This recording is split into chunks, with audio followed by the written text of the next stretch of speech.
বিয়ে না করলে আমি এখানে বসে আত্মহত্যা করবো। নাই যেখানে না গেছি এখনো আমার সাথে রিলেশন রাখবে না, আমার কথা বলবে না, বিয়ে করবে না। এখন কি আমার করণীয়? আমার তো মরণ ছাড়া কোনো উপায় নাই। আপনার নাম কি? ও আমার সতীত্ব নষ্ট করছে, ও আমার বিয়ে করবে। আপনার নাম কি? আমার নাম ফারজানা। আপনার বাবার নাম কি? আব্বুর নাম ফারুক হাওলাদার। গ্রাম সোনাউটো। সোনাউটো। আপনি কার সাথে রিলেশন? আজকে এখানে কেন আসছেন? আসছি বাইজিতের সাথে আমার রিলেশন। ওর বিয়ে করতে কালকে দুপুরে আসছি বিয়ের দাবিতে।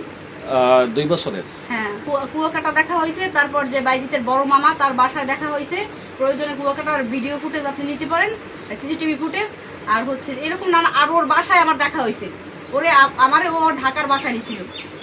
কতদিন ছিলেন সেখানে? সেখানে একদিন ছিলাম। ধরেন আমি 2টায় গেছি, 5টায় বের হয়েছি। ওর সাথে একত্রে কতদিন ছিলেন? ওর সাথে একত্রে তা অনেকবার থাকছি, 5-6 বার। আপনি ওর সাথে একত্রে থাকছেন কি জন্য? মানে কোন লোভে আপনাকে? ও আমারে বলছে বিয়ে করবে কুয়াকাটা যাওয়ার আগে। আমি বলছি কোর্ট ম্যারেজ করো। বলছে যে কুয়াকাটা থেকে এসে কোর্ট ম্যারেজ করবো। আমার আম্মুর কসম না, তার সাথে আমার ওই কুয়াকাটা যাওয়ার আগেই লাশ ছিল। তারপর আর তার সাথে আমার কোথাও দেখা হয়নি। তাই শুরু থেকে আপনি বিবাহের চাপ দিছিলেন কি? হ্যাঁ, শুরু থেকে বিবাহের চাপ দিছি। তারপর কুয়াকাটা যাওয়ার আগেও আমি তারে বলছি। তারপর সে বলছে যে কুয়াকাটা থেকে এসে এখন এই জায়গায় আসছেন, আসার পরে তারা আপনার সাথে গতকালকে রাত্রে থেকে কি ধরনের ব্যবহার করছে পরিবারের লোকজন?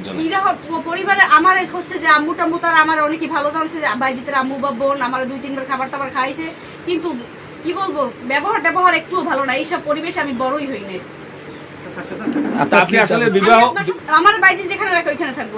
সে যদি এই জায়গায় রাখে তাহলে আপনি কেমনে এখানে থাকবো? আপনি যেহেতু আপনার শ্বশুর বাড়ির দাবিতেই আসছেন, যেহেতু আপনার শাশুড়ির নামে বিরোধিতা করলে তো আপনি সেখানে থাকতে পারবেন না। না, আমি তার নামে বিরোধিতা করি না। আমি বলছি যে সে বা আপু বাইজিতের বোন তারা আসার পরে এখন আপনার সর্বশেষ দাবি কি? সর্বশেষ দাবি আমারে বিয়ে করতে হবে। বিয়ে না করলে আমি এখানে বসে আত্মহত্যা